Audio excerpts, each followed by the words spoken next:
Hello, folks. We are very blessed today to have the Reverend Kevin Weikel with us. Kevin, thank you so much for joining us today. It's good to be here. We're so glad to have you. Kevin has vast experience in youth ministry and in leading youth on mission trips and missional experiences, and he'll be speaking about that with us today. You'll notice that our backdrop looks a little different. We are in the midst of the coronavirus pandemic.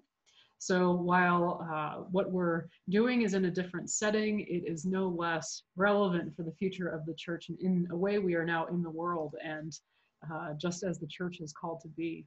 So Kevin, a first question for you today. Can you give me a sense of, for lack of a better word, what your mission is for mission trips or for mission experiences with youth? What's the theological undergirding of this for you? And what are your hopes and expectations as youth encounter what missions is?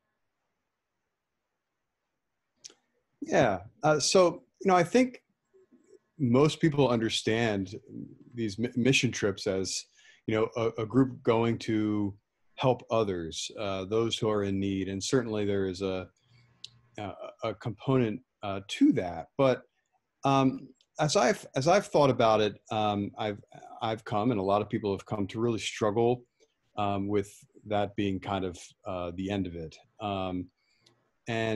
Over time, talked about what is the mission, and for me, the mission is just about, if not more, actually for our students to gain an understanding and an appreciation for what it means to have a compassionate heart, what it means to follow in the way of Jesus, what it means to serve others, and also to study other areas and understand other people's situations and how people get into them, and that it's not their fault. Those are things that I've thought a lot about. And so over time, we've actually changed the name of our trips. We've called them mission pilgrimages. We did that for a couple of years, but it was awkward when it started. People continued to struggle to say it. So we went back to calling it a mission trip, but just make sure that we were genuine and honest about what it is. And so at our information meetings, I'm very clear in saying part of this trip is for us. Is for us to, there is a component of fun, but it's also for us to learn and to grow as followers of Christ, and also in that process to help others. If it truly was just about helping others, we would take all the money that we spend to rent the vans or fly the planes, and we would just send the check down there and find the best contractor for them to do the work. Sure. And there's a reason we don't do that, and that is because the experience is for us too. Yeah. And I think we just have to be honest about that.